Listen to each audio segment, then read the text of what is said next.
नमस्कार दोस्तों, हमारे संस्कार चैनल में आपका बहुत बहुत स्वागत है। आज हम आपके लिए रवि प्रदोष की कथा लेकर आए हैं, जिसके सुनने से सभी पापों से मुक्ति मिलती है। 1000 अश्वमेध यज्ञ जितना पुण्य मिलता है। रविवार के दिन यह व्रत आने के कारण इसे रवि प्रदोष व्रत कहा जाता है। प्रदोष व्रत हर महीने के दोनों पक्षों की त्रयोदशी तिथि को रखा जाता है। एक समय सर्व प्राणियों के हित में परम पावन भागीरथी के तट पर ऋषि समाज द्वारा विशाल गोष्ठी का आयोजन किया गया। इस सभा में व्यास जी के परम शिष्य पुराण वेता सूत जी महाराज हरि कीर्तन करते हुए पधारे। सूत जी को आते हुए देखकर शौनकादि 88,000 ऋषि मुनियों ने खड़े होकर दंडवत प्रणाम किया। महाज्ञानी सूत जी ने भक्तिभाव से ऋषियों को हृदय से लगाया तथा आशीर्वाद दिया। विद्वान ऋषिगण और सब शिष्य आसनों पर विराजमान हो गए। शौनकादि ऋषि ने पूछा, हे पूज्यवर महामते, कृपया यह बताने का कष्ट करें कि मंगलप्रद कष्ट निवारक यह व्रत सबसे पहले किसने किया और उसे क्या फल प्राप्त हुआ। श्री सूत जी बोले, आप सभी शिव के परम भक्त हैं। आपकी भक्ति को देखकर मैं व्रती मनुष्यों की कथा कहता हूँ। ध्यान से सुनो। रवि प्रदोष व्रत की कथा के अनुसार एक गांव में अति दीन ब्राह्मण निवास करता था। उसकी साध्वी स्त्री प्रदोष व्रत किया करती थी। उसे एक पुत्र था। एक समय की बात है, वह पुत्र गंगा स्नान करने के लिए गया। दुर्भाग्यवश मार्ग में चोरों ने उसे घेर लिया और वे कहने लगे कि हम तुम्हें मारेंगे नहीं, तुम अपने पिता के गुप्त धन के बारे में हमें बतला दो। बालक दीन भाव से कहने लगा कि बंधुओं, हम अत्यंत दुखी दीन ब्राह्मण हैं, हमारे पास धन कहाँ है। तब चोरों ने कहा कि तेरी इस पोटली में क्या बंधा है। बालक ने निसंकोच कहा कि मेरी माँ ने मेरे लिए रोटियां दी हैं। यह सुनकर चोरों ने अपने साथियों से कहा कि साथियों, यह बहुत ही दीन दुखी मनुष्य है, अतः हम किसी और को लूटेंगे। इतना कहकर चोरों ने उस बालक को जाने दिया। बालक वहां से चलते हुए एक नगर में पहुंचा।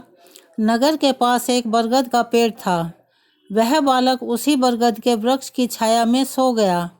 उसी समय उस नगर के सिपाही चोरों को खोजते हुए उस बरगद के वृक्ष के पास पहुंचे और बालक को चोर समझकर बंदी बना राजा के पास ले गए। राजा ने उसे कारावास में बंद करने का आदेश दिया। ब्राह्मणी का लड़का जब घर नहीं लौटा तब उसे अपने पुत्र की बड़ी चिंता हुई। अगले दिन प्रदोष व्रत था।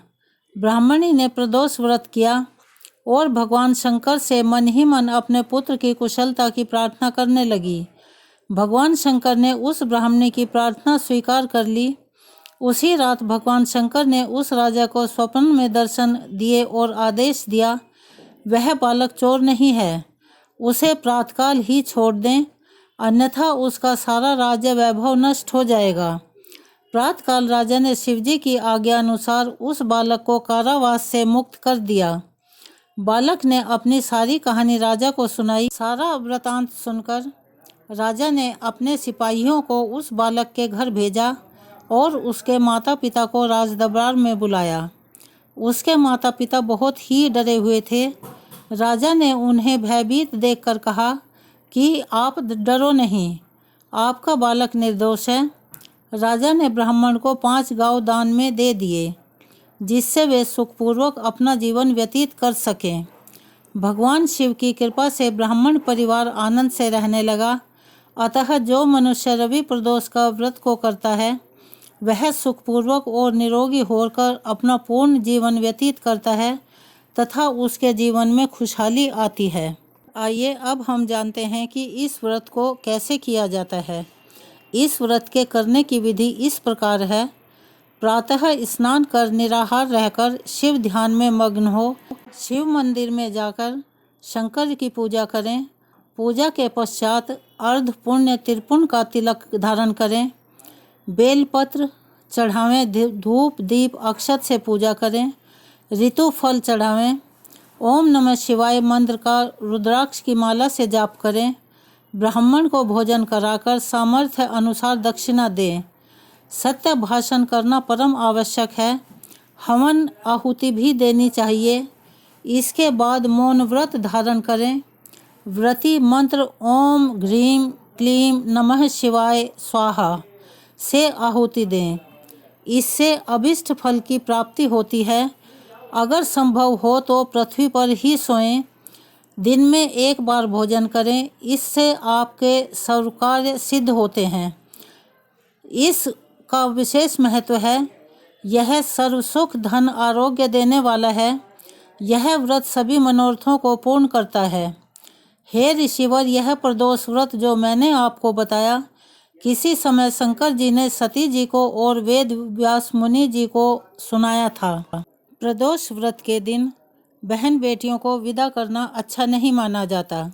उसके संदर्भ में एक कथा यह भी कही और सुनी जाती है। एक नगर में 3 मित्र राजकुमार, ब्राह्मण कुमार और तीसरा धनिक पुत्र रहते थे। राजकुमार और ब्राह्मण कुमार विवाहित थे। धनिक पुत्र का भी विवाह हो गया था, लेकिन गोना होना अभी बाकी था। एक दिन तीनों मित्र स्त्रियों की चर्चा कर रहे थे।